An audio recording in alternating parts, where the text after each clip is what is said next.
Donc, sans plus tarder, Valérie, je vais vous laisser la parole.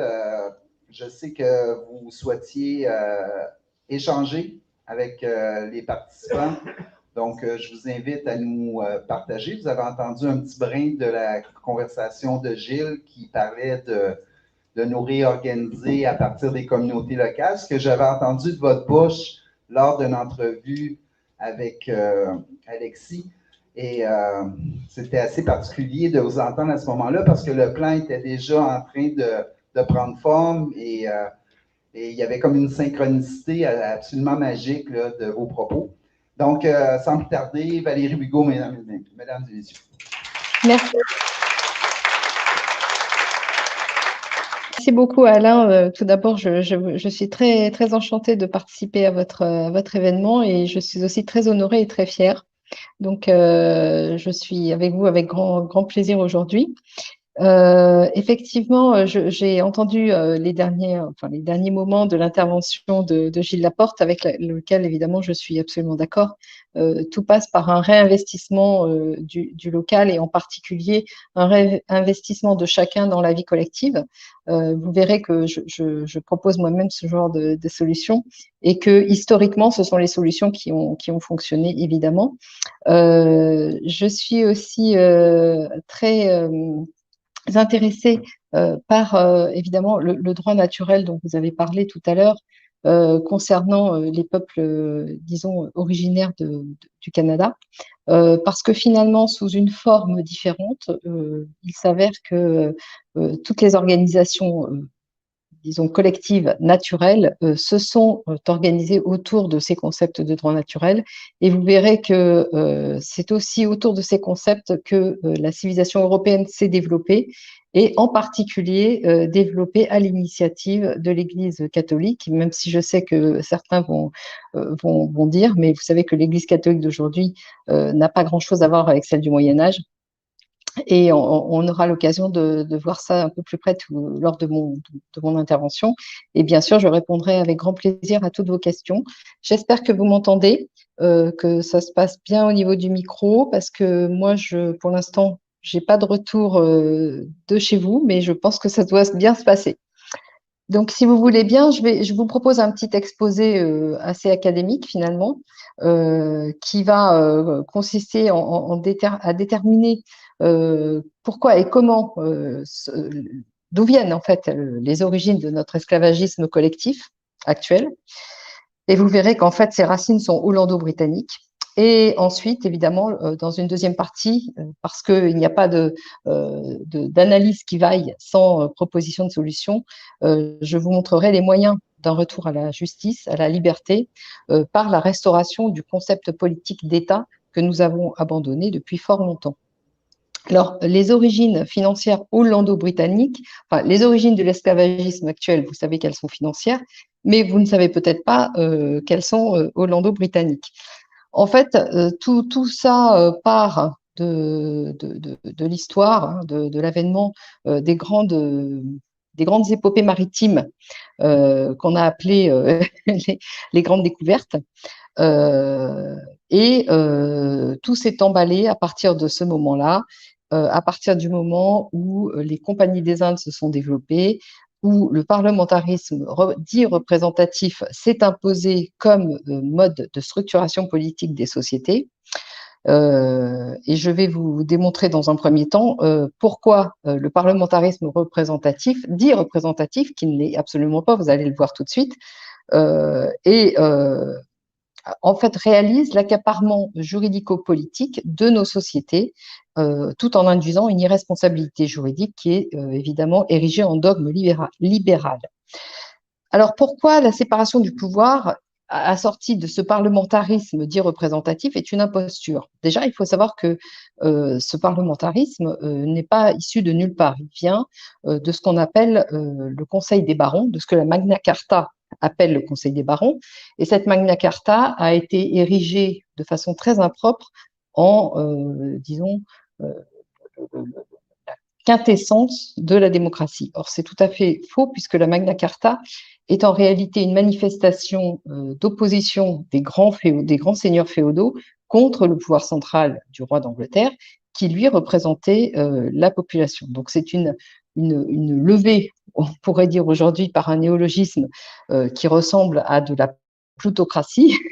Et en effet, ce parlementarisme, qui a été, à partir des révolutions, en particulier de la Révolution française, puisque je parle de ce qui s'est passé en France, qui est devenu le partenaire inséparable de la séparation des pouvoirs, eh bien, en réalité, ne fait qu'ériger une seule chose, un régime politique qui est non pas démocratie, mais une plutocratie. Déjà, il faut comprendre que le pouvoir législatif appartient au parti vainqueur des élections législatives. Donc, vous comprenez bien que c'est un parti qui est à la tête du pouvoir législatif. Ensuite, le pouvoir exécutif est une émanation de ces mêmes partis politiques, puisque c'est le pouvoir législatif. Disons que les partis vainqueurs aux élections déterminent qui sera membre du pouvoir exécutif. Donc, il n'y a aucune distinction entre pouvoir exécutif et législatif, puisque les deux pouvoirs appartiennent au même parti, en tout cas qu'ils soient uniques ou coalisés avec un certain nombre de ses homologues. Ce sont eux qui exercent le pouvoir, qui font la loi et qui sont chargés de l'exécuter. Quant au pouvoir judiciaire, il n'a jamais existé parce qu'il est partie prenante du pouvoir exécutif. Autrement dit, que ce soit le siège, c'est-à-dire la magistrature assise, ou le parquet, la magistrature debout, tous les deux sont représentés par un membre du gouvernement, c'est-à-dire du pouvoir exécutif. Donc, le prétendu pouvoir judiciaire n'est pas un pouvoir indépendant, il est partie intégrante du pouvoir exécutif. Donc, cette séparation des pouvoirs n'existe pas. Structurellement, elle n'existe pas. Donc, on ne peut pas parler de séparation des pouvoirs et dire que ce régime de séparation des pouvoirs est une démocratie, puisque, en réalité, il concentre tous les pouvoirs dans les mains du parti vainqueur aux élections. Or, vous comprenez qu'un parti politique, en réalité, il est financé parce que comment dire, si vous avez déjà participé à des élections, si vous avez déjà participé de près ou de loin à la vie d'un parti politique, eh bien, vous verrez que des élections coûtent un prix fou. Ça coûte un argent fou en moyens de communication, en éléments de propagande, enfin, disons que plus il y a d'élections et plus il y a des besoins de financement. Plus il y a des besoins de financement et plus il y a évidemment de corruption. Donc en réalité, les élections telles qu'elles sont conçues aujourd'hui, entièrement axées autour des partis politiques et du régime dit représentatif, du gouvernement dit représentatif, du parlementarisme dit représentatif, est une imposture totale sur toute la ligne. Le plus gênant dans cette histoire, c'est que jamais aucun juriste n'ait eu le bon sens de soulever ce stratagème qui est quand même assez élémentaire, finalement, quand on réfléchit bien. C'est pas très sorcier de comprendre tout ça. Alors, le deuxième élément, parce que je vais quand même aller assez vite, j'ai développé tout ça. Je vous invite, si vous êtes vraiment intéressé à en savoir plus, à aller lire et écouter mes vidéos et lire les textes que j'ai écrits à ce propos. Alors, le deuxième élément de l'accaparement juridico-politique évidemment, de l'accaparement financier et de notre esclavagisme collectif, c'est ce qu'on appelle, disons, ce que nous appelons aujourd'hui en France la propriété économique, qui est en fait le remplacement exact du droit de propriété, l'opposition exacte au droit de propriété tel qu'on le concevait anciennement, qui s'accompagne d'un anonymat et impose les responsabilités juridiques des décideurs réels.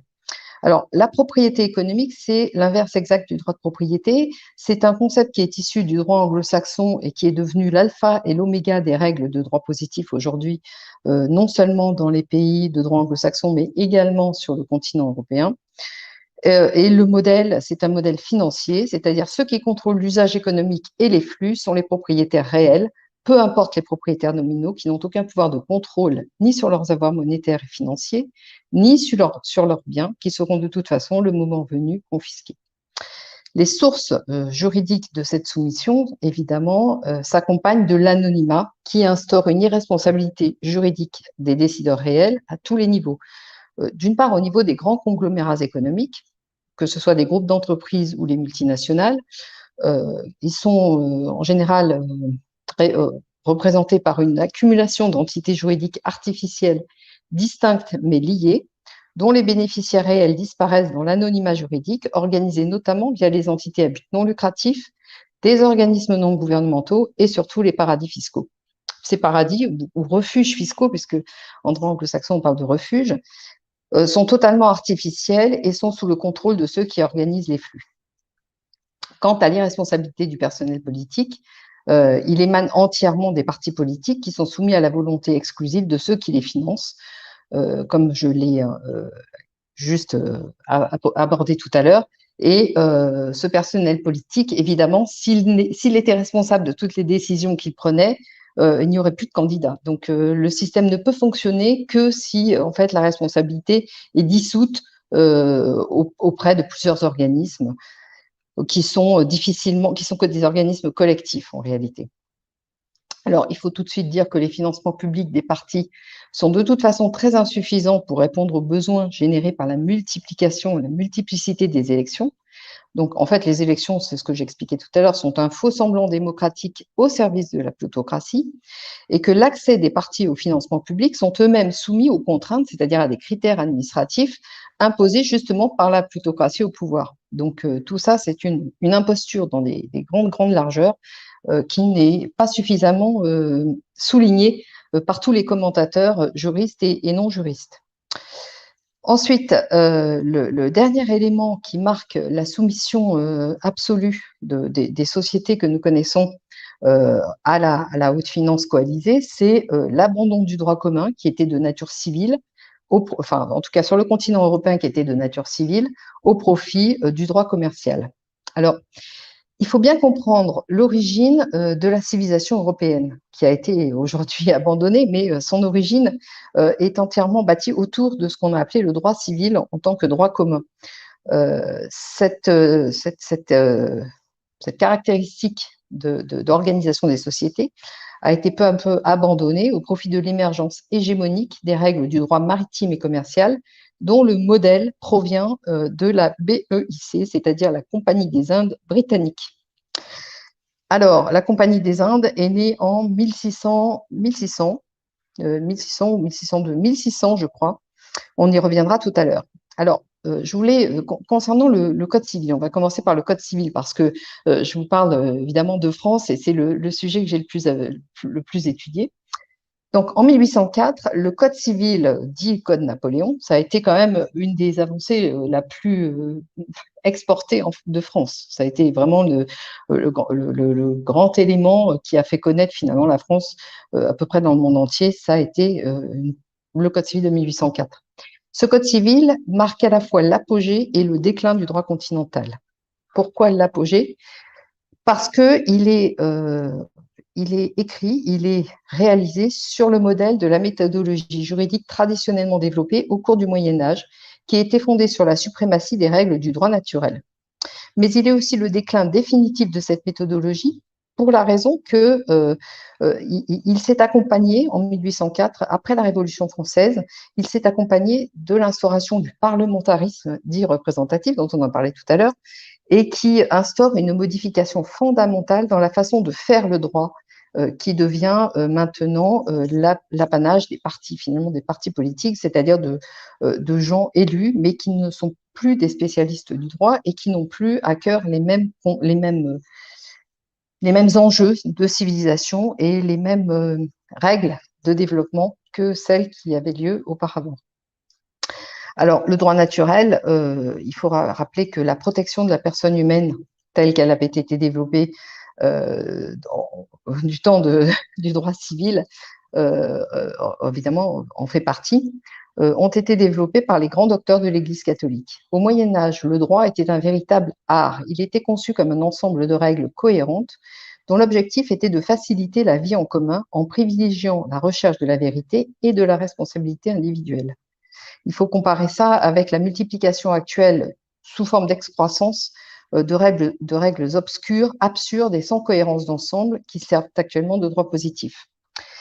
Les règles fondamentales du royaume et le droit des gens ont été des étapes importantes dans la construction juridique appelée état de droit, qui sont des étapes à mi-chemin, et ces étapes ont été à mi-chemin entre le droit naturel et le droit positif.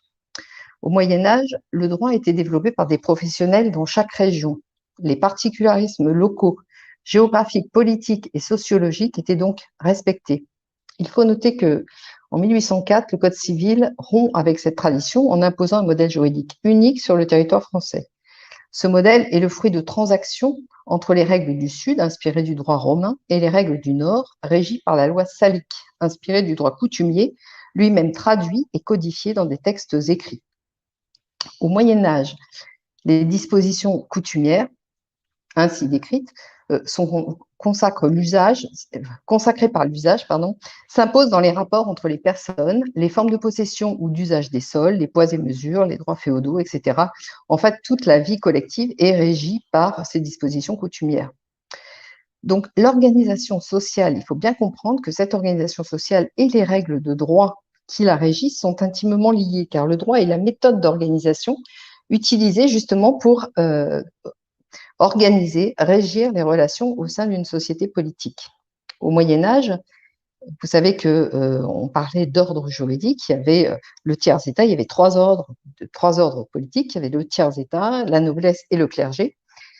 Et chaque ordre avait son propre corpus juridique, lequel n'était pas uniforme. Par exemple, au sein du tiers-état, les ordres professionnels édictaient leurs propres règles d'organisation. Elles n'étaient pas soumises aux règles d'organisation d'autres métiers. Le droit n'était donc pas conçu comme d'application unique, mais il était au contraire adapté à chaque catégorie que nous appellerions aujourd'hui, par une sorte de néologisme, socio-professionnel. Rappelons aussi que, au Moyen Âge, le terme de privilège était conçu comme un droit reçu en échange d'un service. Les privilèges immobiliers et fiscaux de la noblesse avaient pour contrepartie le devoir de défendre le territoire et les serfs en cas d'attaque militaire. La guerre, qui était le prix du sang, était la contrepartie des privilèges civils de la noblesse. Il faut comparer avec l'époque actuelle, bien sûr, où les privilèges financiers, qui n'ont pas de limite territoriale, n'ont aucune contrepartie en termes de développement de la société politique et dans laquelle les différentes strates et membres d'un territoire ne sont plus reliés entre eux que par l'illusion d'un prétendu possible enrichissement personnel. En fait, le système actuel acte la disparition de la civilisation. C'est par une forme de fraude qu'on entretient l'illusion de l'enrichissement personnel en tant que contrepartie de la réelle irresponsabilité des décideurs réels, lesquels décideurs érigent des plafonds de verre indépassables envers toute personne juridique, qu'elle soit physique ou morale, c'est-à-dire qu'elle soit une personne physique ou une entreprise, tentée par une quelconque résistance envers ces règles iniques et absurdes qui servent de cadre idéologique. Alors, comment est arrivée l'émergence hégémonique du modèle commercialiste? Eh bien, il faut remonter à l'origine, c'est bien en 1600, la naissance de la Compagnie des Indes britanniques. D'une façon générale, les compagnies des Indes ont toutes des points communs inspirés justement par la Compagnie britannique qui a été la première historique en date. Donc, elles sont le modèle des actuels partenariats publics-privés dont vous avez peut-être entendu parler, mais qui régissent essentiellement tous nos rapports juridiques avec l'État, dans lesquels les bénéfices sont privés et les charges devenues publiques. Elle dispose d'un monopole commercial sur les transactions internationales, exactement de la même façon que les multinationales actuelles qui se sont organisées sur le modèle de l'optimisation fiscale et qui, de facto, mettent la plupart des PME du monde sous dépendance économique. Je parle là de dépenses commerciales, mais il s'agit parfois de dépendances capitalistiques ou juridiques. Et enfin, ces compagnies des Indes ont toutes bénéficié de la force publique pour défendre les intérêts de leurs propriétaires privés, ce qui fut le modèle de développement du colonialisme et qui reste celui du néocolonialisme financier.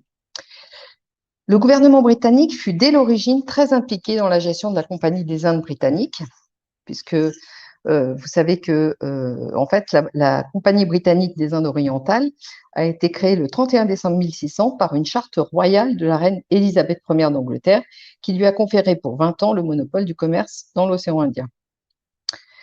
Elle est donc née en tant que bras armé de la couronne britannique. En réalité, dès cette époque en Angleterre, il n'est plus réellement possible de différencier gouvernement et intérêts privés de type capitalistique, lesquels forment une seule et même entité au détriment du reste de la population. Alors, les Hollandais d'Amsterdam, ce sont eux qui ont financé les révolutions de Cromwell et ils sont les réels initiateurs, les créateurs de ce système mondial fondé sur les compagnies de commerce maritime avec monopole. Ce sont les maîtres d'Amsterdam. D'ailleurs, rappelons que New York, c'est d'abord appelé la Nouvelle Amsterdam et elle était gérée par le Hollandais Peter Stuyvesant. Ces mêmes Hollandais ont créé en 1602, donc 2 ans après la compagnie britannique, leur propre compagnie des Indes. Alors, il y a eu 4 guerres navales consécutives entre la Grande-Bretagne et la Hollande au cours de la première moitié du XVIIe siècle. Et l'origine de et à l'issue de ces guerres, pardon, eh bien, c'est la Compagnie des Indes britannique qui l'a emporté. Mais ce fut des conquêtes navales et militaires, finalement, à la suite de conquêtes navales et militaires.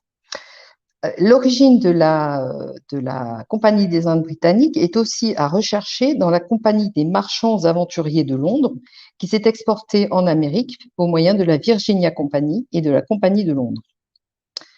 Alors, comme je l'ai dit tout à l'heure, la Compagnie des Indes britanniques a fini par absorber les conquêtes des autres compagnies des Indes européennes, notamment françaises, espagnoles et portugaises, mais aussi et surtout hollandaises, suite à ces 4 guerres que j'ai évoquées tout à l'heure, guerre navale. Alors, il faudrait aussi rappeler une petite chose qui est méconnue, hein, c'est que depuis la Tea-révolution américaine en 1773, le drapeau des insurgés, qui est devenu le premier drapeau américain, n'est autre que celui de la Compagnie des Indes remaniée, avec une couronne d'étoiles. Ça vous fait certainement penser, la couronne d'étoiles, à un drapeau connu aujourd'hui, qui est le drapeau de l'Union européenne. Alors, le drapeau des États-Unis, en fait, il provient justement de la Compagnie des Indes, et ce n'est pas un hasard, c'est que cette même révolution américaine, en réalité, a été générée par une crise interne au sein des intérêts privés qui géraient la Compagnie des Indes britanniques. Ceux qui avaient de très riches plantations et intérêts sucriers aux États-Unis, enfin sur le territoire américain, ont vu leur intérêt diverger de ceux de leurs partenaires de la City. Ils avaient donc besoin de faire sécession de la métropole londonienne pour créer leur propre État plus souple avec leurs besoins individuels. La révolution américaine vient donc d'une bagarre, une sorte de divergence d'intérêts au sein de gens qui s'étaient alliés et qui étaient auparavant alliés dans des intérêts liés à la Compagnie des Indes. Et on peut comprendre que ce même type de divergence s'est à nouveau reproduit récemment avec les enjeux sur la monnaie mondiale, et ça a été révélé notamment par le Brexit, donc une scission entre les intérêts divergents, enfin anciennement alliés et devenus divergents au sein des dirigeants financiers, disons, de notre monde occidental. Alors, ces histoires et ces informations, ce déroulement historique est très superficiellement enseigné, voire plutôt pas du tout enseigné. Et il faut bien comprendre que c'est normal parce que cette histoire, en fait, cette histoire sur le temps long est liée aux enjeux de pouvoir actuels. Dès l'origine, c'est-à-dire dès le XVIIe siècle, les compagnies des Indes, qu'elles soient hollandaises ou britanniques, ont une vocation prédatrice, parfaitement esclavagiste et génocidaire, comme on le verra par la suite en Inde, notamment pour cette dernière. Mais effectivement, les populations natives d'Amérique l'ont connu aussi. Ce système prend tout son sens et toute sa force avec la création de la première bourse financière internationale, ainsi que du premier modèle de ce qui deviendra une banque centrale, qui a été la Banque d'Amsterdam en 1604, qui a été prolongée en 1694 par la première réelle banque centrale, qui a été la Banque centrale britannique, la Banque centrale d'Angleterre. Alors, aujourd'hui, ce système mondial, en fait, n'est qu'une évolution, l'évolution normale, disons que le gouvernement mondial est une évolution naturelle de ces rapports de force qui se sont installés au XVIIe siècle suite à ces différentes étapes de guerre et de rapports de force entre des puissances financières et des populations qui ne comprenaient pas grand-chose à ce qui leur arrivait. Il faut comprendre que l'Union européenne est une émanation de ces mêmes forces financières opaques et qu'elle a également une vocation hégémonique par construction. Elle ne peut donc se faire que sur la destruction des valeurs juridiques et politiques continentales longtemps portées par la France. Pour revenir à la France, sans vouloir insister trop sur cette période historique, il faut savoir que le moment basculement géopolitique décisif qui a généré ensuite la Révolution française s'est produit sous Louis XV, que les propres financiers allemands, qui étaient en fait derrière tout déjà le pouvoir français,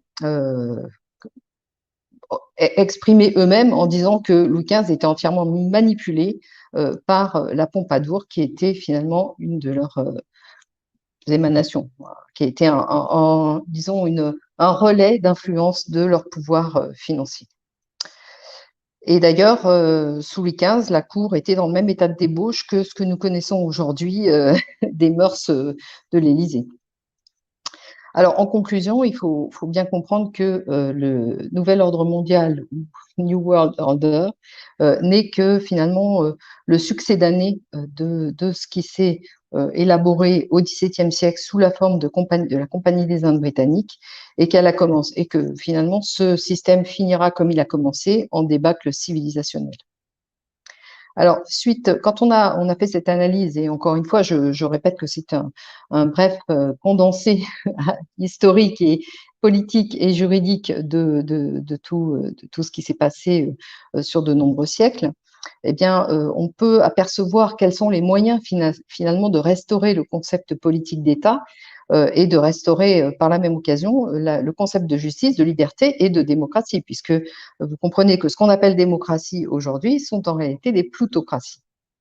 Alors, la première chose, c'est la nécessité de l'abandon du parlementarisme, qui est antidémocratique par construction, puisqu'il est fondé sur le règne des partis politiques et de l'argent, et représente donc non pas une démocratie, mais une plutocratie.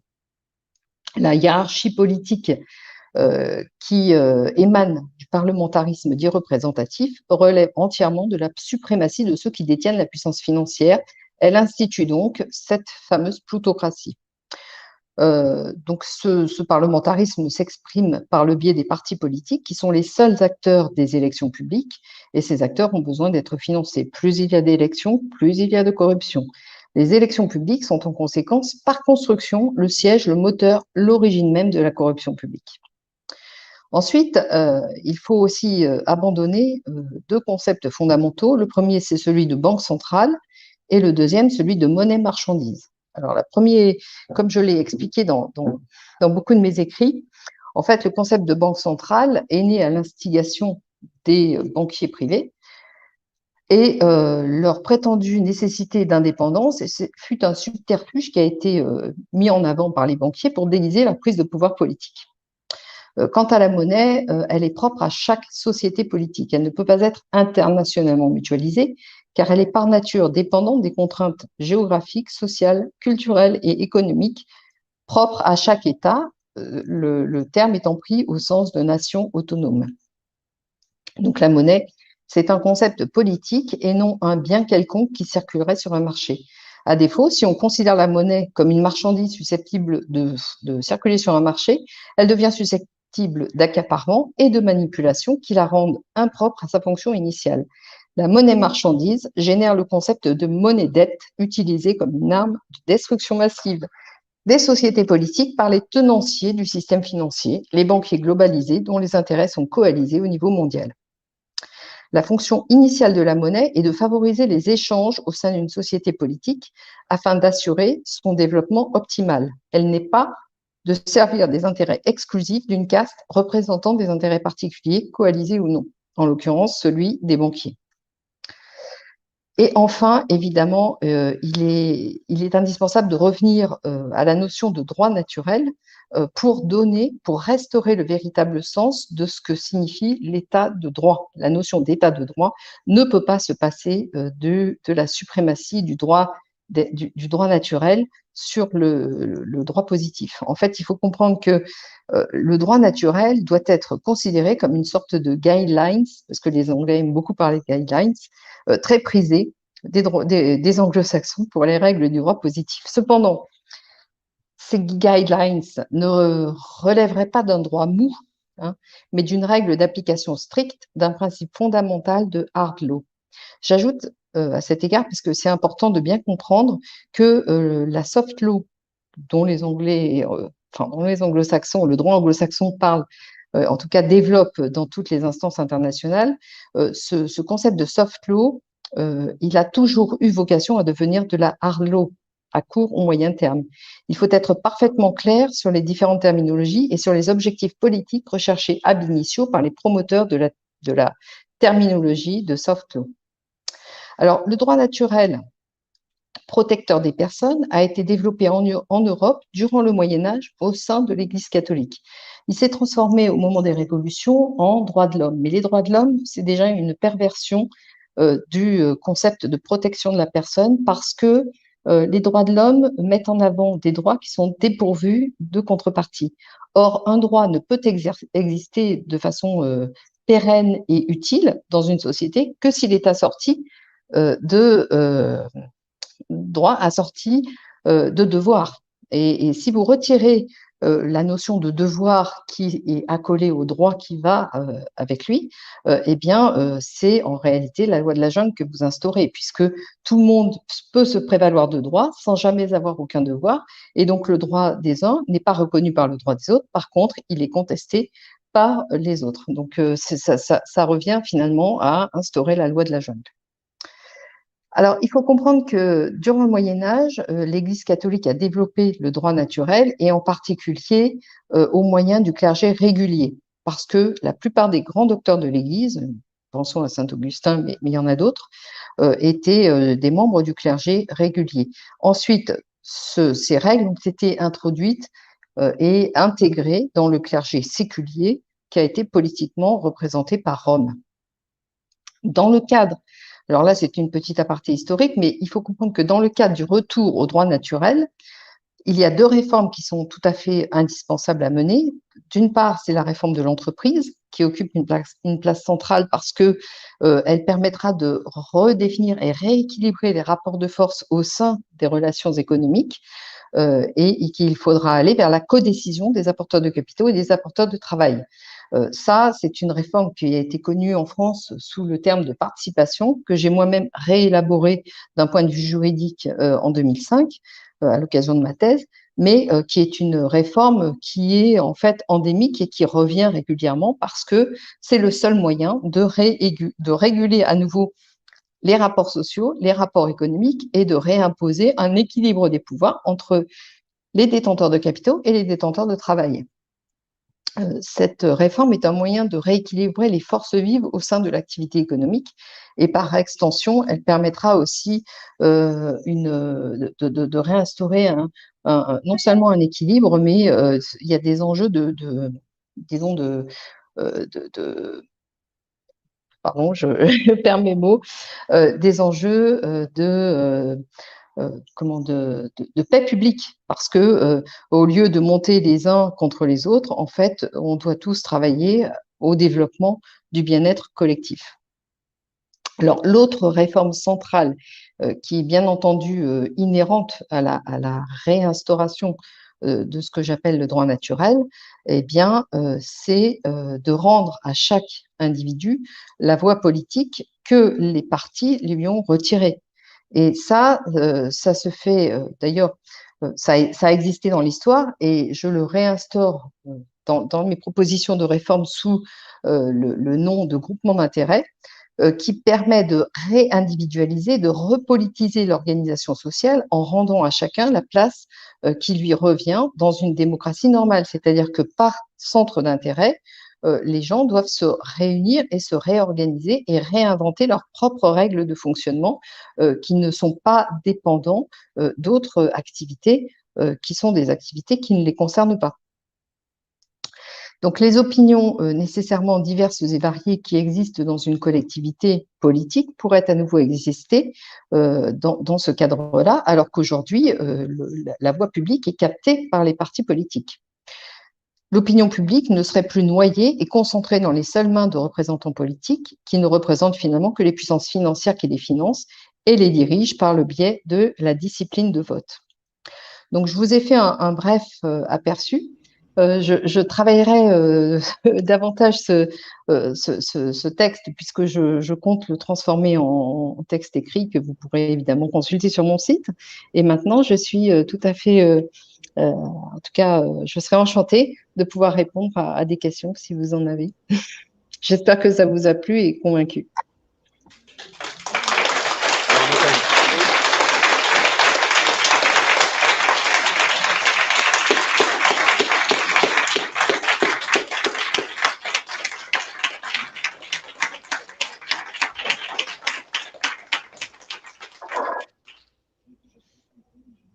Je pense que vous avez entendu, que ça nous a plu, que vous soyez là.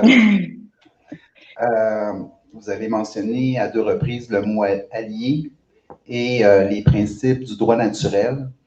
Lorsque vous avez mentionné le mot, j'étais en train d'écrire à un des conseils traditionnels Kanien'kehá:ka parce que c'était l'anniversaire hier de naissance de Stuart Mayo. Et nous, on veut, en fait, le plan veut ramener dans l'espace public le premier traité légal auquel s'était lié la couronne britannique suite à la conquête. Qui engageait la couronne à respecter les organisations sociales des autres nations qui partageaient à ce moment-là le territoire. Et j'imagine que vous savez comment leur parole est d'or, les Britanniques. Ils n'ont jamais respecté aucun traité. À peine l'encre séchée, le traité est déjà violé. Ça, c'est historique, hein. C'est une caractéristique de la couronne britannique. Je partage vos propos. Au moment où j'étais en train d'écrire, vous avez mentionné et Stuart Mayo, qui est un des représentants des quelques conseils traditionnels qui vivent encore la grande loi de la paix, mentionne souvent qu'il se cherche des alliés. Il ne se cherche pas des amis, mais bien des alliés, parce qu'il a une personnalité dérangeante, les propos qu'il tient, et plusieurs personnes remettent en question sa personnalité. Mais c'est sûr qu'ils ont été sont profondément convaincus que de tout ce qu'on a amené de l'Europe, nos ancêtres, ce qu'ils ont amené de leur bagage de connaissances, il y a beaucoup de corruption, il y a une façon de voir les choses qui est complètement différente, alors qu'eux, ils vivaient vraiment dans le respect des lois naturelles. Et la grande loi de la paix, c'est vraiment une loi qui est en concordance avec les lois naturelles. Et c'est pourquoi nous, on s'en inspire. On veut vraiment que les gens s'approprient, qu'ils essaient de mieux comprendre toute la portée de ramener cette loi-là dans l'espace public. Alors, encore une fois, au nom de tout le monde, je vous remercie. Donc, je remercie encore une fois Valérie d'avoir pris le temps. Et si vous voulez être une alliée du plan à partir de la France, ben, on va vous accueillir avec grand plaisir. Avec plaisir. Ça me paraît d'autant plus naturel que, en fait, ce que j'en ai compris, hein, parce que je ne sais peut-être pas tout, mais ce que j'en ai compris correspond au-delà d'un formalisme qui est propre à chaque culture, à des réalités profondes qui sont tout à fait similaires sur tous les continents et dans toutes les sociétés qui font civilisation. En revanche, là où il peut y avoir des divergences, c'est sur, vous savez, organiser l'infiniment petit et l'infiniment grand sont deux choses différentes qui nécessitent parfois des aménagements qui s'éloignent, disons, des structures fondamentales qui ont été développées à l'origine. Et ça, quand vous gérez une communauté de plusieurs millions d'âmes, c'est pas comme de gérer une communauté de quelques centaines d'habitants. Donc, il y a des contraintes nécessaires au groupe. En tout cas, quand plus il y a de monde, plus il y a disons, de concessions à faire sur l'individu au profit du groupe, sans que, évidemment, ce soit trop dégradé et que les droits de l'individu soient dégradés au point où ils ne soient plus respectés. Donc, il y a des tas d'aménagements et ces aménagements-là sont liés justement à la culture, à la politique locale, à la culture locale, à l'éducation politique locale, et elles ne peuvent pas être identiques sur tous les territoires de la Terre, c'est évident. Merci Valérie. En fait, je me permets rapidement, mais gardez en tête le 13 novembre, juste comme ça. Alors, il y avait quelqu'un derrière, il y avait, je savais pas. Bonjour Valérie. Bonjour. De ton intervention, c'est vraiment important pour la compréhension de l'ensemble, si on peut dire. Moi, je suis interpellé par la personnalité juridique et naturelle là, que tu as élaboré un peu, là. À savoir l'impact, si tu peux élaborer plus sur la personnalité juridique par rapport à la personnalité naturelle, là, sur, mettons, le juridique. J'ai entendu parler qu'il y a des choses, des fois, quelqu'un qui va se présenter, il va se présenter sur sa forme juridique ou sur sa forme naturelle, là, les droits naturels. Je ne sais pas si c'est possible de Oui, alors là, il y a une grosse confusion et ça vient du fait que je pense que vous, les Canadiens, vous êtes aux confins de deux systèmes juridiques. Vous êtes en réalité impliqués totalement dans le système anglo-saxon, bien que vous gardiez un modèle de droit continental vaguement en tête. Il faut bien comprendre qu'en droit continental, l'état civil n'a jamais été un modèle d'aliénation. Ça, c'est pas vrai du tout. C'est vrai en droit commercial et maritime anglo-saxon. Et c'est à partir du moment où ce droit a commencé à être complètement dévié vers le modèle commercialiste que ce type d'hégémonie juridique s'est imposé à l'individu. Mais il faut comprendre que tout au long du Moyen Âge, l'état civil n'a jamais été le moyen de domination sur les individus. Ça, c'est quelque chose qui est antinomique avec le droit naturel développé justement tout au long du Moyen Âge par des fondamentaux du droit naturel développés par les grands docteurs de l'Église. Donc, il y a une incompréhension qui est liée d'une part au fait que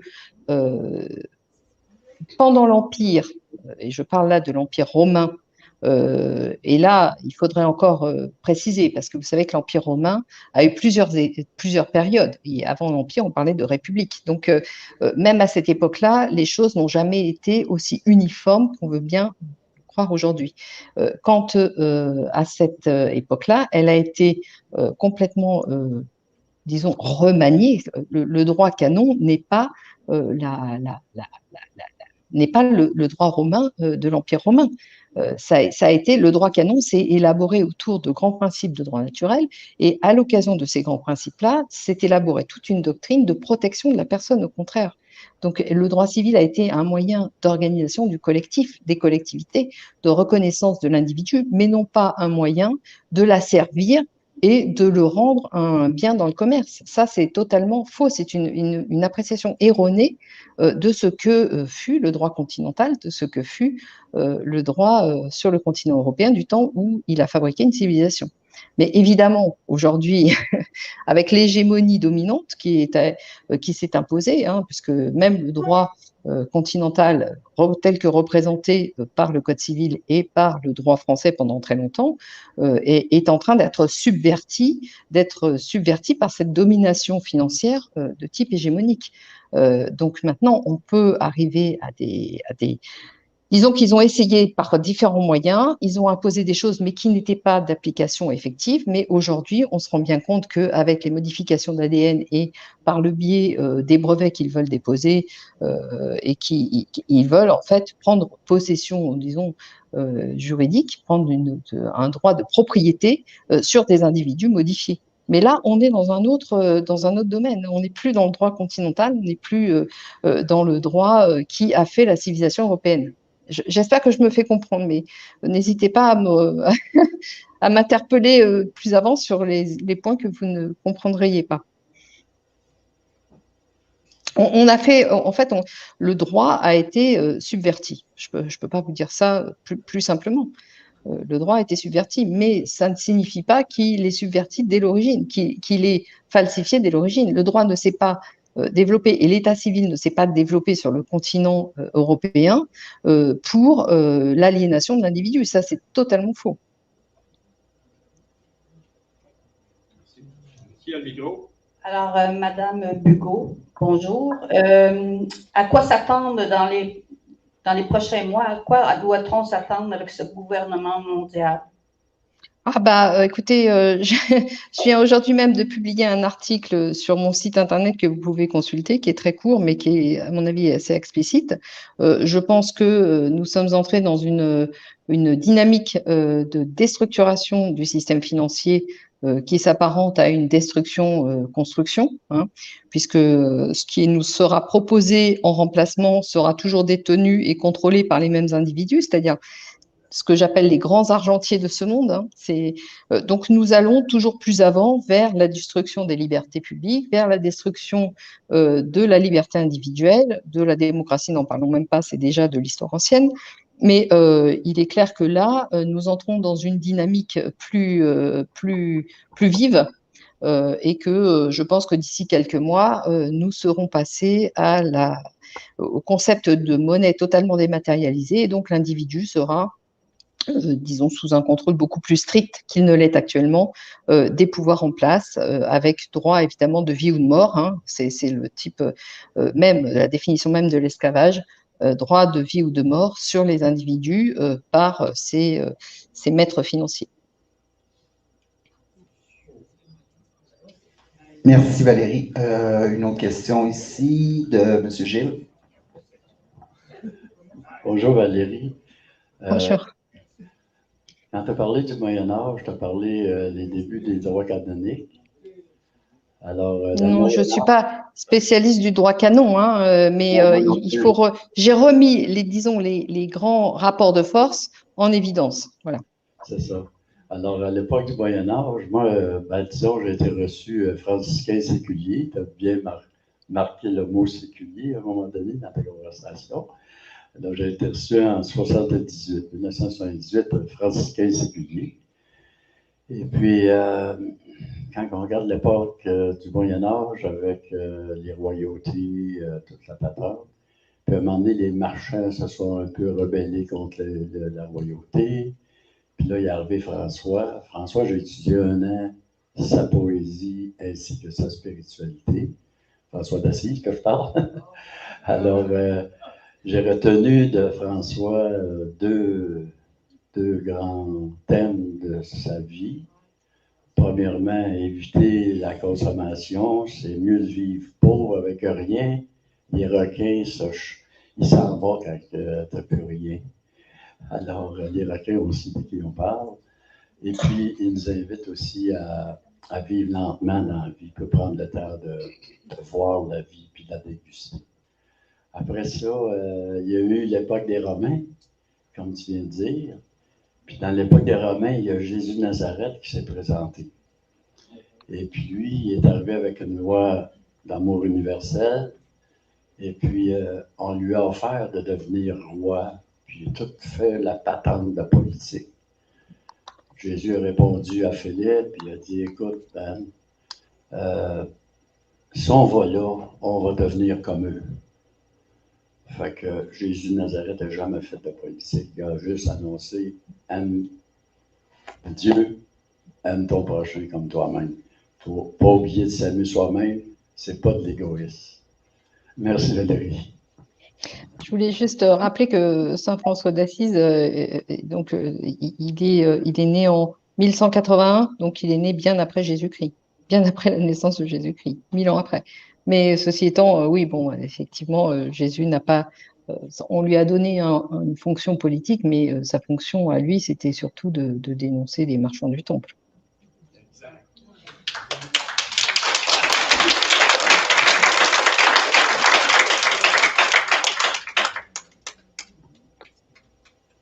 Merci Valérie. En fait, c'est Alain qui a demandé la parole.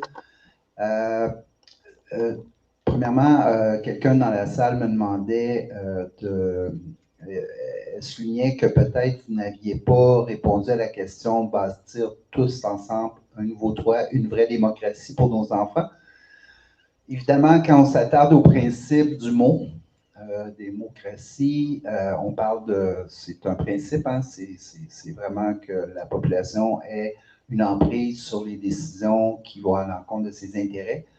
Maintenant, nous, je pense qu'on va assez facilement bâtir un consensus autour de la sociocratie, une façon de nous organiser collectivement dans l'esprit des cercles de parole sur l'établissement de consensus plutôt que le vote. Donc, on essaie vraiment de s'abstraire de ce mot-là parce que quand on vote, automatiquement, on s'intéresse beaucoup plus à ceux qui sont pour que ceux qui sont contre, alors que nous, on est dans une perspective inverse.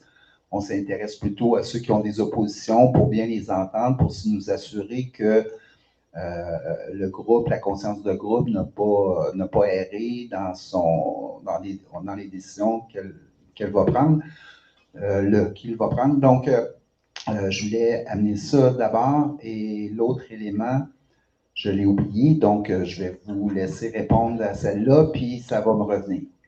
Alors, la sociocratie, c'est une modalité finalement de communication au sein d'un groupe qui est tout à fait adaptée finalement à une réorganisation politique dans le cadre que je propose, c'est-à-dire celui des groupements d'intérêt. C'est-à-dire que ça permettrait, si cette sociocratie était mise en œuvre correctement, aux groupements d'intérêt de s'organiser selon une méthode sereine et non pas de lutte de pouvoir permanente entre chacun des participants au groupe ou au groupement. Donc effectivement, c'est davantage à considérer comme une méthodologie de l'action et une méthodologie de la communication que comme une réorganisation politique à part entière.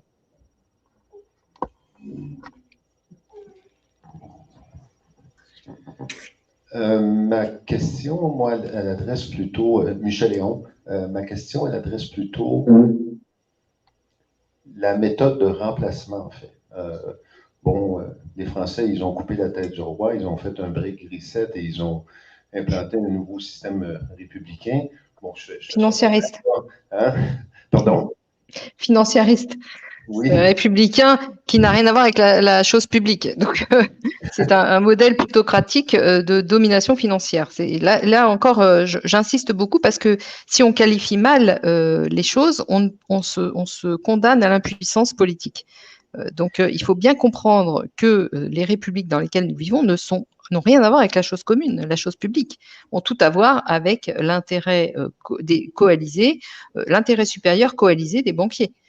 Parce que ce sont eux qui sont en arrière-cour et qui tirent les ficelles du commerce, de la bourgeoisie commerçante qui est devenue bourgeoisie industrielle et qui est aujourd'hui devenue bourgeoisie financiarisée.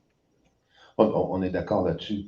Mais maintenant, pour implanter le modèle politique que nous essayons d'élaborer, on ne pourra pas remplacer celui qui est là. Donc, ce que ça veut dire qu'on va se construire un modèle politique, un modèle de gouvernance un peu en parallèle à celui qui existe déjà. Donc, ça veut dire se soustraire à la société qui est là et de vivre un peu en marge avec un autre système politique. Ça veut dire deux choses. Ça veut dire qu'il y a une période de transition pendant laquelle vous devez conjuguer les deux systèmes, c'est-à-dire vous devez organiser votre système, le mettre en œuvre et le mettre le conforter et comment dire, le contrarier, enfin le concurrencer, hein, le faire vivre, l'élaborer, en même temps que vous devez respecter les règles principales qui vous sont imposées par le système actuel, parce que sinon vous n'aurez que des ennuis et vous ne pourrez pas aller plus loin dans l'élaboration du modèle alternatif.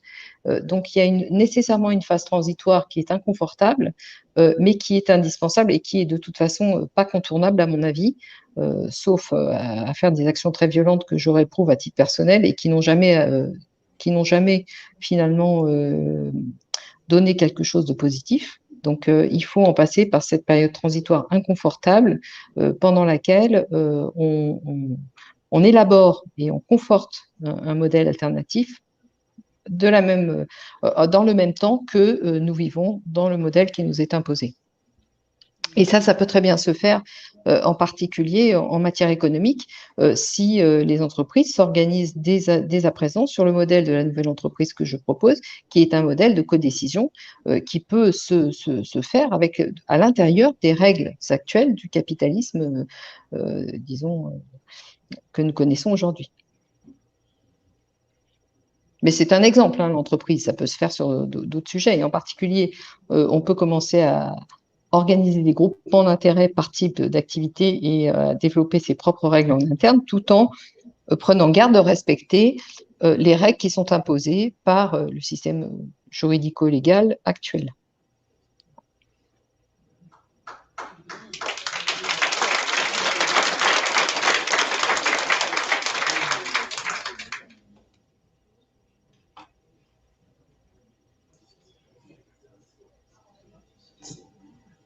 Est-ce que ça fonctionne? OK, bon. Alors, moi, c'est Maëlle. Bonjour. Bonjour. Moi, j'avais une question. Vous parliez de la loi naturelle qui devrait être fondamentale là, avant toute autre loi. Je me demandais, quand on a eu des contraventions qu'on va en cours, est-ce que c'est plausible de se baser sur cette loi-là pour défendre non, mais soyons bien clairs, la loi naturelle aujourd'hui n'est pas une réalité juridique. Elle n'existe pas, il faut l'élaborer, il faut la réélaborer. Il faut en retrouver, en redéterminer les grands contours, la réinventer dans le sens où il faut la formaliser. Elle n'est pas formalisée aujourd'hui. Donc, vous ne pouvez pas vous prévaloir de quelque chose qui n'existe pas. Il faut qu'elle soit, au moins que ces grands principes soient soient clarifiés et élaborés pour se prévaloir, pour s'en prévaloir. Or, aujourd'hui, on est très très loin des lois naturelles, hein, je vous le dis tout de suite, en droit positif. Hein. Je pense que vous en êtes rendu compte du reste. Je pense que personne ne peut l'ignorer. Ce que je comprends, c'est que ça devrait être, mais ce n'est plus. Ah, absolument, c'est exactement ça. Mais c'est à nous justement de revivifier ces principes qui ont existé dans l'histoire. Ils n'ont pas toujours disparu. Enfin, ils ont disparu dans les périodes sombres d'une hégémonie et d'un impérialisme, mais ils n'ont pas disparu en soi. Je veux dire, il y a eu des périodes de l'histoire qui ont vécu ces principes. Donc, il suffit juste de les retrouver, de les réintroduire dans notre histoire politique, mais sans plus et ni plus ni moins finalement. Okay. Alors, les réintroduire en cours, c'est comme un peu risqué que ce ne soit pas entendu finalement. Non, ça c'est pas possible. Les cours se fondent sur le droit positif et le droit positif ne reflète en aucune façon le droit naturel actuellement. C'est même l'opposé.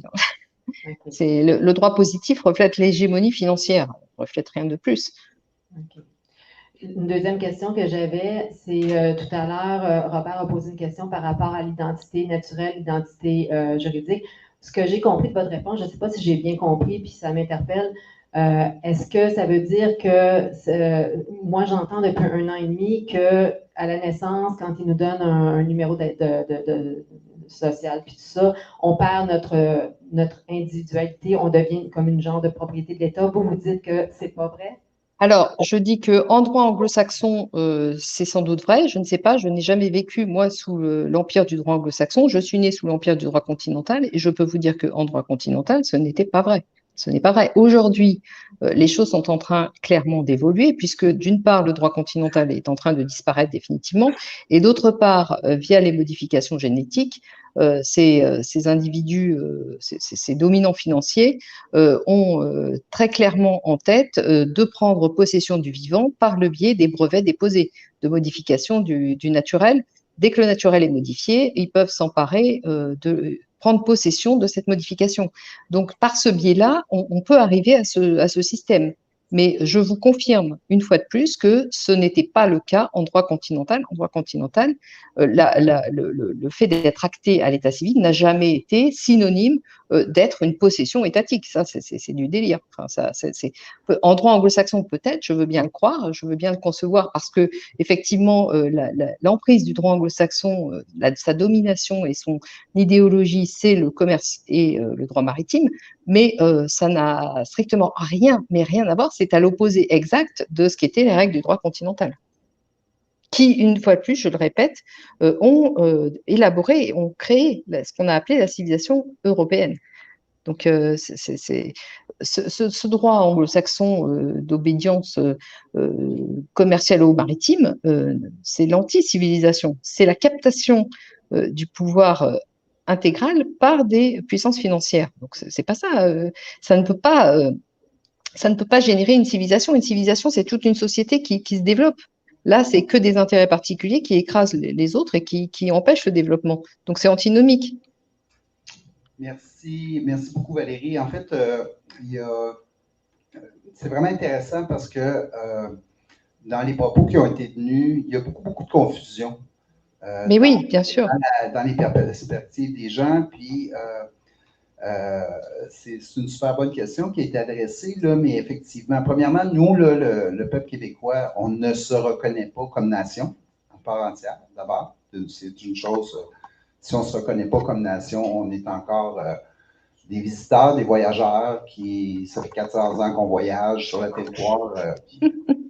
Puis d'autre part, par rapport aux croyances, c'est intéressant que Gilles apporte ça, mais on a eu une discussion derrière parce que quelqu'un me disait qu'il ne rejoignait pas le plan parce que lui, il avait de la foi. Il croyait. Bon, il croit, oui, bien.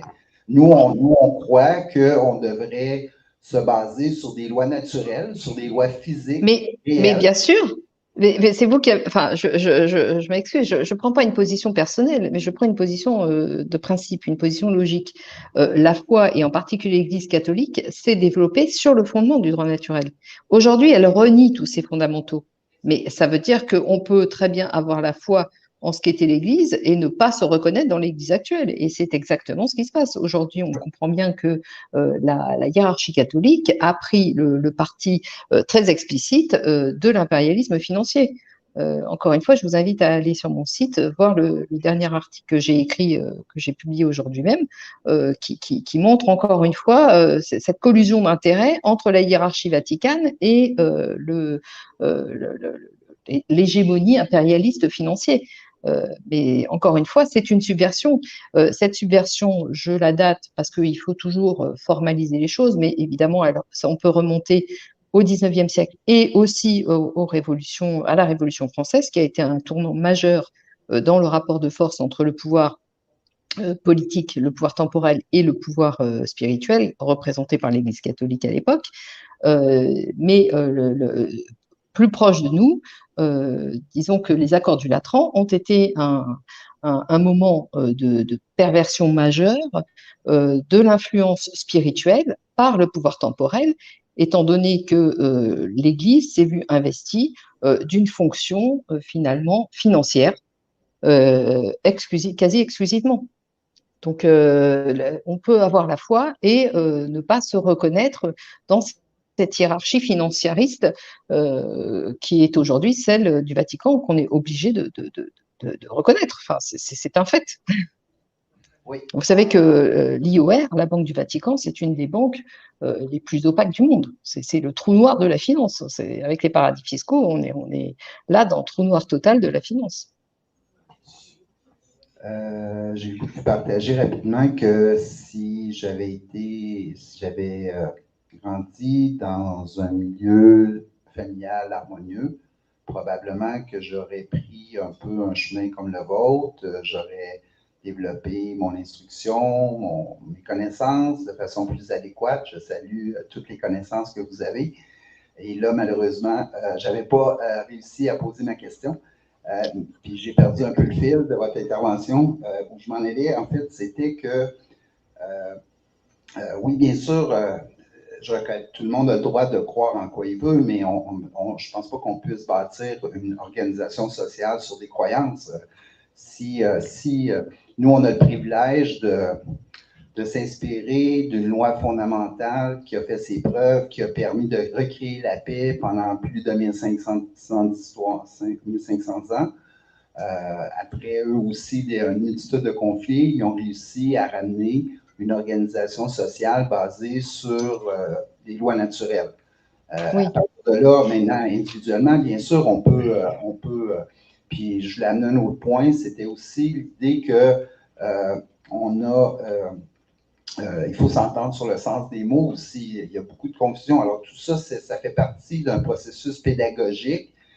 Quand je parlais de notre invitation à devenir une alliée avec nous, toutes vos connaissances, nous, on a aussi, à travers la démarche qu'on veut entreprendre, il y a une pédagogie qui doit être, les médias traditionnels ne partagent pas ce que, au début de ma vie, moi, il y avait des débats publics, il y avait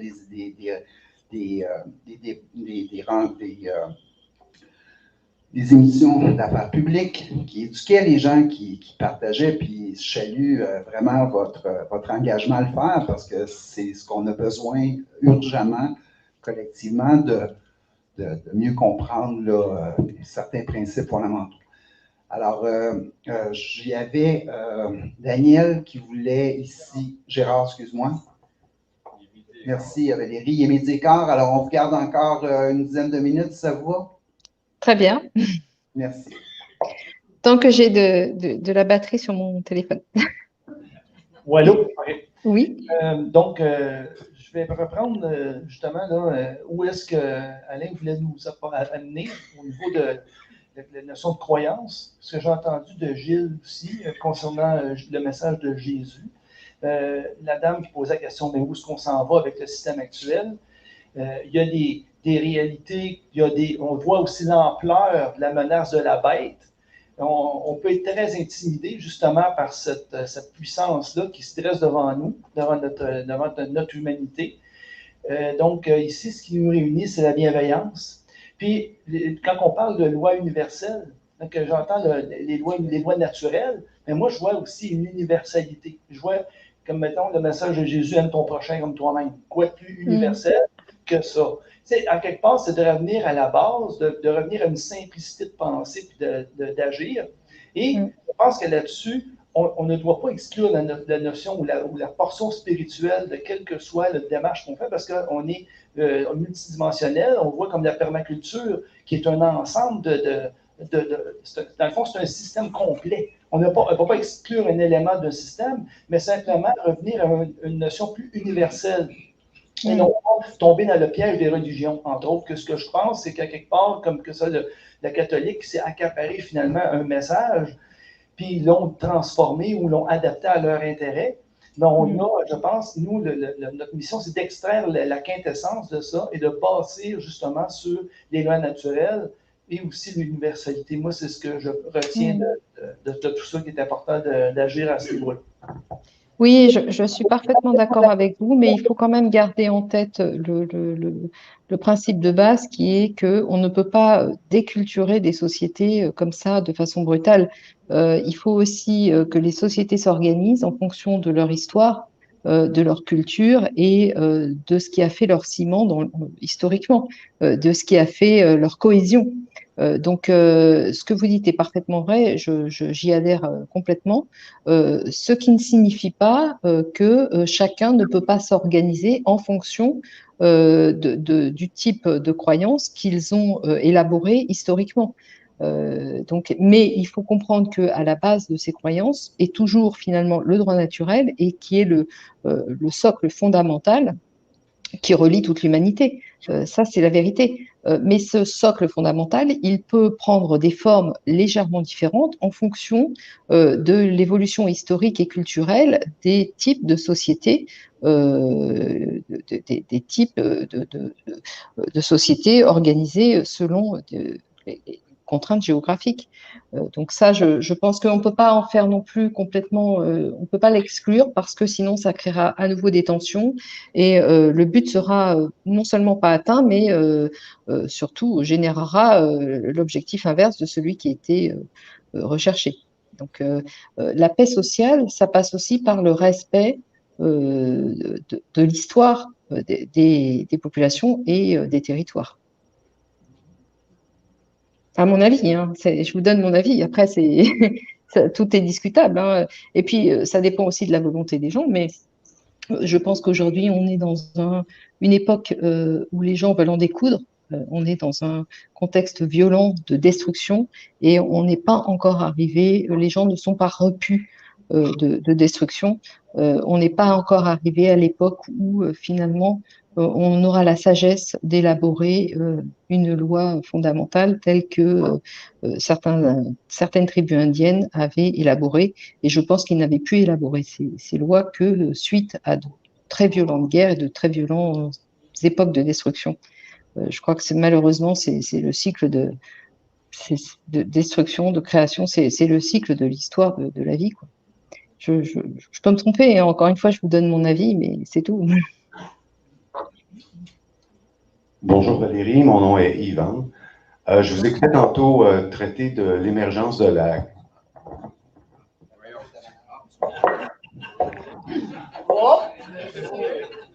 Je vous entends plus du tout. L'émergence de... Je m'excuse Valérie, je m'excuse, mais il y a des protocoles, il y a des gens qui ont demandé la parole, puis là, il y a quelqu'un qui a pris le micro, puis je suis certain qu'il comprend. Alors, j'ai le bâton de parole, alors je vais parler. Madame Valérie, alors j'apprécie énormément vos connaissances et moi je crois qu'avec vos connaissances, si vous pouviez, parce que vous parliez de, on ne peut pas, comment vous avez dit ça, donc déculturer. Alors moi je pense que ceux qui sont à la tête actuellement, ils nous ont déculturés assez vite et ils ont tout pris les moyens. Et je pense que votre premier ministre, il y a un très grand lien avec le nôtre. On dirait qu'il copie votre premier ministre. Hein? C'est ça? Oui, mais c'est des clones, hein. Ce sont des clones. Votre premier ministre et notre président sont des clones. Ce sont des émanations du pouvoir financier global. Exact. Mais nous autres, on les appelle les trous de cul. Voilà, c'est une autre façon de voir les choses, mais qui correspond à peu près à la même réalité. Ben, d'accord avec vous. Alors, moi, j'aimerais savoir si, dans votre connaissance, votre sagesse, si vous pouvez sortir des lois que vous avez pris connaissance et qui pourraient nous aider justement à faciliter le chemin. Alors, moi, je me dis, et quoi d'autre est possible et quoi d'autre pourrait être plus simple? Et, parce que moi, je pense que le cerveau est rejoint avec des questions. Alors, posons-nous les bonnes questions pour dépasser. Parce que l'image qui me venait, moi, j'ai une maîtrise en théologie, okay? Mais tout au niveau du cœur. Et je me dis, j'ai l'impression là qu'on est dans une arène et puis que, tu sais, les chrétiens sont dans l'arène puis avec les lions. Hein? En tout cas, actuellement, là, on a une gang de lions, il n'y en a pas juste un dans l'arène. Bon. Alors, comment qu'on va sortir de cette arène-là d'une façon honorable? On veut bien être bienveillant, mais à un moment donné, la bonté atteint ses limites, puis on vient de l'atteindre, la limite. Alors, on veut bien être bienveillant, mais comment être conscient et être d'une façon juste, mais efficace et rapide. Parce que mais là, vous savez, c'est l'histoire. Je m'excuse, je vous coupe parce que j'ai peur de ne plus avoir de batterie. Donc, je crois avoir compris votre question et je me permets de vous couper parce que sinon, je crois que vous ne m'allez plus m'entendre du tout. Donc, ce que vous dites, c'est exactement la problématique d'une stratégie sur un champ de bataille militaire. C'est-à-dire que vous pouvez avoir des développements tactiques et des développements stratégiques. Vous n'aurez jamais de développement gagnant tant que vous n'avez pas de stratégie de long terme. Or, justement, tout mon travail a été d'élaborer une stratégie de fond de façon à pouvoir réorganiser les sociétés et à ce qu'elles puissent avoir les moyens utiles de défense dans le cadre de l'arène face aux lions.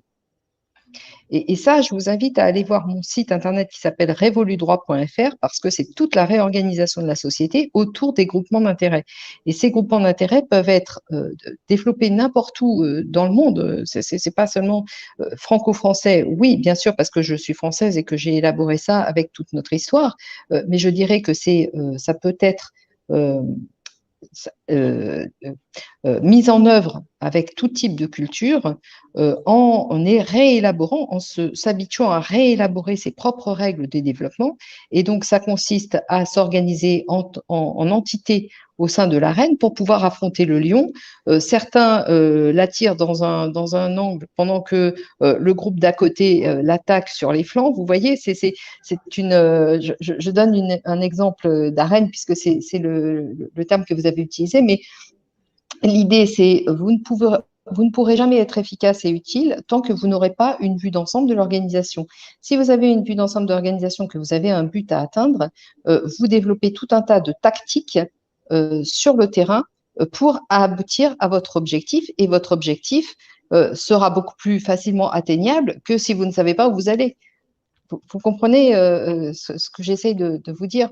Moi, je vous invite à aller voir mon site parce que non pas parce que c'est moi qui l'ai développé, mais c'est parce que en fait, c'est le résultat de toutes ces analyses et de toute cette évolution historique et d'un retour finalement à la source de l'organisation des territoires et des individus. Et c'est simplement dans ce cadre-là que je vous invite à aller le voir et à adapter en fonction de vos territoires et de vos besoins, de bien comprendre l'idée sous-jacente qui est celle de réinventer finalement la voie publique pour l'imposer dans l'arène qui est aujourd'hui une arène financière. Valérie, on vous garde au maximum de votre temps. J'invite tout le monde à la remercier maintenant parce qu'on va la perdre avec son téléphone. J'ai très peu de... Oui, je sais, c'est pour ça. Alors, je redonne la parole et on vous garde jusqu'à temps qu'on vous perde. Puis on vous dit merci beaucoup. La parole est à Normand.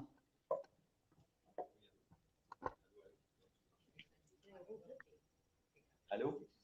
Oui, Valérie. Moi, je vous suis depuis des années. J'ai hâte d'aller lire votre dernier texte. Alors, ce que je voulais dire, c'est que les chrétiens ne referont pas le coup qu'ils ont fait d'imposer leur religion à l'Empire romain. Et de toute façon, c'est Constantin qui en a pris possession. Il voulait nommer les évêques à ce moment-là, mais je ne pense pas que ça va se refaire comme ça encore. Mais là, vous avez dit, c'est sûr que la violence n'a jamais donné rien. Ben, je ne pense pas que ce soit vrai, que ça n'a jamais rien donné. À notre époque, on ne pourra pas continuer à vivre sous l'emprise de cette oligarchie financière encore trop longtemps parce que je pense qu'on va tous devenir des robots. Enfin, je ne sais pas combien va rester de gens de nous, puisqu'on est en train de viser à réduire la population mondiale, jusqu'à quel point et à quelle vitesse ça va se faire. Alors, nécessairement, il va falloir qu'il se passe quelque chose. Je pense que les nations veulent se libérer, mais chacune des nations ne se libéreront pas toutes seules. Il va falloir que ce soit un mouvement d'ensemble. Il va falloir qu'il y ait des alliés. Il faut qu'on aille vers l'effondrement. Et ma question, c'est, Valérie, à l'instant, est-ce que l'affrontement, par exemple, avec la Russie actuellement, est-ce que ce n'est pas quelque chose qui pourrait aider à aller vers cet effondrement? C'est-à-dire que vous voyez ça du Canada, enfin du Québec, mais de France, je vous assure qu'un affrontement avec la Russie n'est pas tellement quelque chose de très positif à souhaiter. Parce qu'on est quand même, le champ de bataille est quand même nettement plus proche. Et un affrontement avec la Russie signifie une destruction radicale des territoires. Il faut quand même se rendre compte de ce que ça signifie. Non, effectivement, un affrontement entre blocs n'est pas souhaitable. Définitivement pas souhaitable parce que c'est quelque part, c'est jouer à la roulette russe la survie de l'humanité. Donc, je ne peux pas envisager ça comme ça. Maintenant, ce que je voulais dire, c'est que effectivement, eux veulent notre mort. Donc, nous sommes effectivement dans le cadre de la reine que la dame précédemment disait, enfin, décrivait.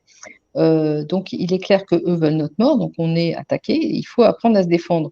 Quand je dis que la violence n'a jamais rien donné de positif, c'est si vous n'avez pas de stratégie, la violence est inutile et elle se retourne contre vous. Si vous avez une stratégie, vous pouvez envisager certaines violences dans le cadre tactique, mais il ne faut pas que ce soit la seule méthode systémique de défense, parce que ça peut être un des moyens d'aboutir à votre résultat, mais ça ne peut en aucune façon être un objectif en soi, la violence. Est-ce que vous comprenez la différence? Je ne nie pas que dans le cadre d'un objectif à poursuivre, certains moments ne peuvent pas être violents, mais on est là dans la tactique, mais d'un point de vue stratégique, la violence ne peut jamais être l'objectif à atteindre, parce que c'est la destruction, la violence, c'est la fin.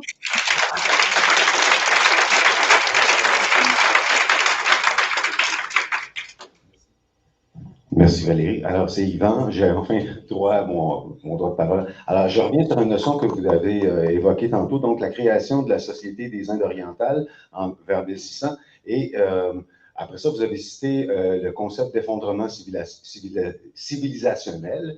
Et puis moi, intuitivement, je sens que nous sommes dans un effondrement civilisationnel. J'écoutais Aurélien Barriot depuis plusieurs années et toutes ces théories-là. Et récemment, le président de la France a déclaré que c'était la fin de l'abondance. Je me suis dit, l'abondance de qui?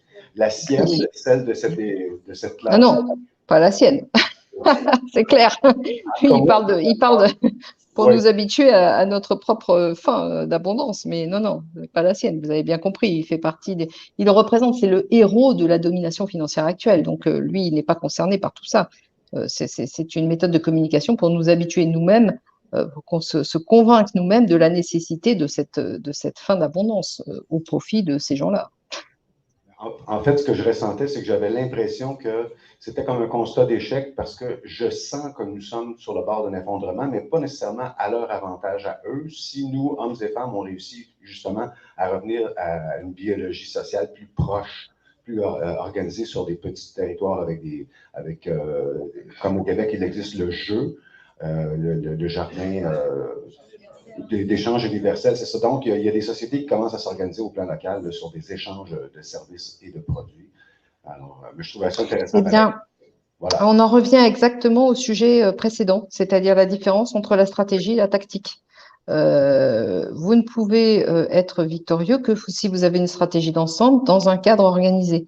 Et ce cadre organisé, en toute modestie, je vous invite à aller voir ce que je propose parce que je pense que ça tient vraiment la route et c'est finalement le résultat de toute l'histoire de l'humanité. Enfin, c'est pas moi qui ai inventé ça. Ça a fonctionné. Toutes les sociétés qui ont fonctionné sur ce type de modèle décentralisé et avec des règles qui étaient adaptées aux enjeux en termes économiques, en termes de territoire, etc., etc.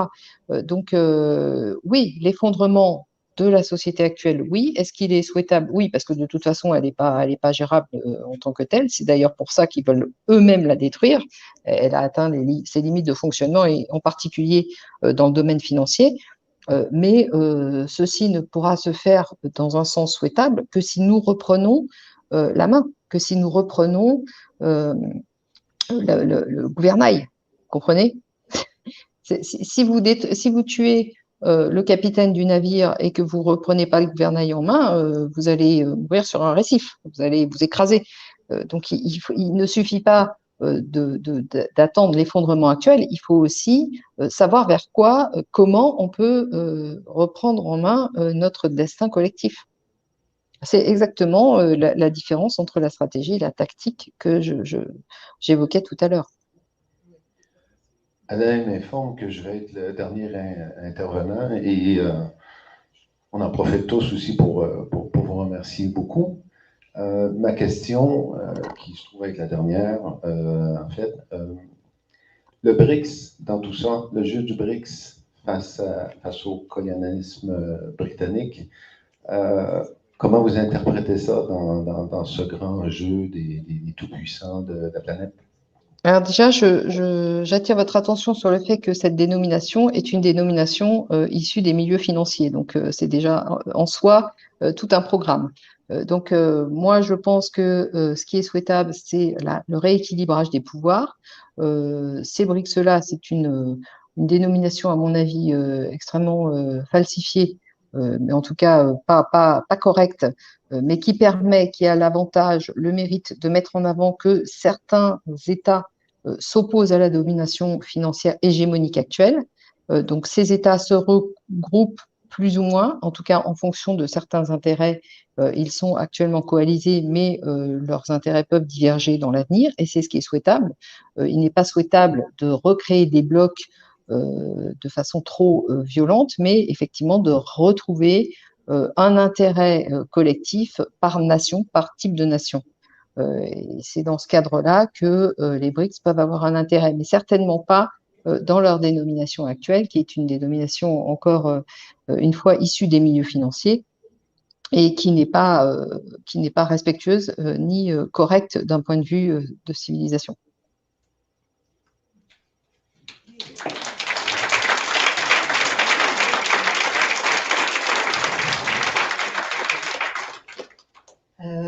Bon, moi, je m'appelle Yasmina, puis je suis française.